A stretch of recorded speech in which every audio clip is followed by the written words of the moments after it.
Hi, everybody. My name is Brenda Batista.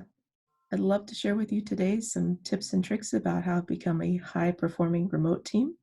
I personally have been doing it since 2014, had a team across the United States and Canada, and using the tips and tricks I'll share with you over this series of videos, we increased our productivity by 20%. We had 0% turnover, voluntary turnover, that is. And everybody took vacation. We really created an environment that felt more like a family and was fun to be part of. So I'm happy to share those tips with you. It works for any team, whether you have millennials, whether you have folks that have worked in a position in an office for 20, 30 years, and now this is the first time that they're working from home and being remote. All of these things work. So I'm happy to share those with you. Let's go ahead and get started. Let me share with you the PowerPoint.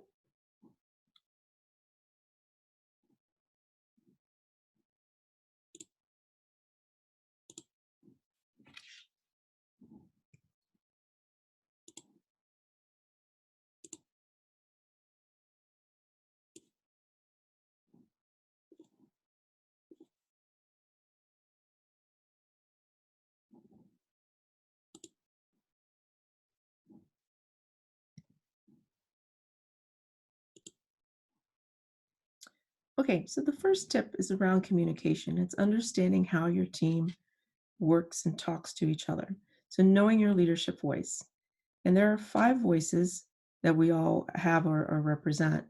And our friends from Giant, this is not something I developed, something I used.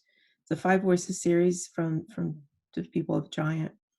Um, you'll see as you work around the globe here, it's from nurturer to creative to guardian to connector to pioneer. It's the order of voice, how loud you are, the voice volume. So we talk about the occurrence in the workforce and really in life. The nurturer, that's 43% of the folks that you interact with. These are people that really are focused on people. What's happening today? They're more concerned about how is everybody doing? How's everybody receiving that? How's it working out for them? 9% creative. These are people really focused on strategy and what's going to happen in the future, the vision, creating the plans to get there, if you will. Third, loudest are the guardians. Now, these folks can see the vision and understand it, but they really want to know how. How are we going to achieve it? How's it going to get done? They ask a lot of questions because they really want to understand, and they're really stewards of resources. They're very concerned about that.